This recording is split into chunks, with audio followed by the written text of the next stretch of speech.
これは GHQ に立ち向かい2000人の混血孤児の養母となった財閥令嬢の物語。博愛とは沢田幹の選択。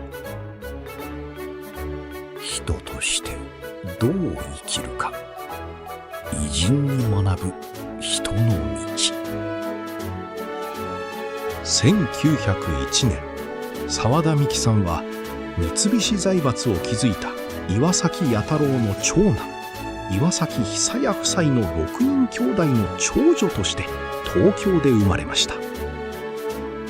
50人以上の使用人が働く大きなお屋敷で育ちましたが、貧しい暮らしから身を立てた祖父母の教えで生活は質素。兄のお下がりの着物を着て兄たちに混ざって遊ぶ男勝りの女の子でした。母は語学教育に熱心で、日本初の女子留学生津田梅子を家庭教師に迎え、美紀さんも兄に混じって英語を習いました。高等女学校時代、はしかと百日咳にかかり、大磯の別荘で療養していたある晩、看護師が読んでいた聖書の一節、汝の敵を愛せよ。この言葉が耳から離れませんでした。クリスチャンの友人から聖書を借りますが、熱心な仏教徒であった祖母は聖書を焼き捨て、美紀さんを退学させます。20歳になった美紀さんはクリスチャンで、フランス帰りの外交官沢田連三と結婚。外交官夫人としてブエノスアイレスをはじめ、北京、ロンドン、パリ、ニューヨークなど世界を渡り歩き、5カ国語を身につけ、社交界では世界中の著名人と交流し、華やかな暮らしを送ります。ロンドン滞在中に訪れた孤児院ドクター・バーナードス・ホープ。清潔で明るく職業訓練に励む子どもたちは希望に満ちていました。美紀さんはそれ以来、毎週ボランティアとしてこの孤児院へ通うようになります。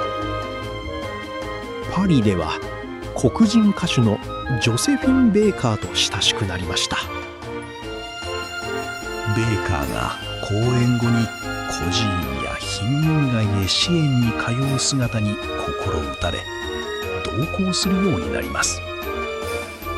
アメリカでもベーカーとの親交は続きましたが、同行した美紀さんも人種差別の現実を身をもって知ることになります。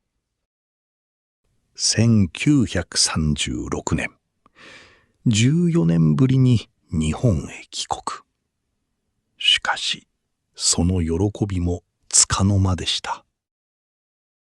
1941年、太平洋戦争開戦。美紀さん一家は鳥取県へ疎開。1945年、日本は無条件降伏。アメリカの占領下となります。戦後、各地のアメリカ軍基地周辺では、アメリカ人と日本人の間に多くの混血児が生まれました。しかし、父親が帰国すると育てられず捨てられる子も少なくありませんでした。終戦の翌年、美紀さんが乗った夜行列車の網棚から風呂敷包みが落ちてきました。中には茶色い肌をした赤ん坊の亡骸が入っていました。何の罪もない尊い命がボロクズのように捨てられている。その現実を見過ごすことができず、美紀さんは混血孤児のための孤児院を作り、その子たちの母になることを決めます。孤児院を開くため、大磯の別荘の返還を求めて GHQ と交渉。その結果、360万円。当時の公務員の給料60年分で買い戻すことになります。お金になるものはすべて売り払い、友人や知人を訪ね歩き、国内外へ5000通の手紙を送り、寄付を募りました。その結果、多くの人の支えで別荘を買い戻すことができました。最初の寄付はエリザベス・サンダースの遺産でした。孤児院は彼女の名にちなんでエリザベス・サンダースホームと名付けられました。親が預けに来た子、どこかで拾われた子、ホームのそばに捨てられた子。創立から9ヶ月で孤児は30人になりました。その一方で、敵国の子供を育てるな、別荘を取り戻すためだろなどと心ない言葉を浴びせられました。アメリカの週刊誌が GHQ とミキさんの対立を報じると、進駐軍将校夫人たちは支援から離れ、誹謗中傷が激しくなりました。ミキさんはこの状況を変えるため GHQ へ向かいます。混血児問題を表沙汰にしたくない GHQ と日米の架け橋として育てたいミキさん。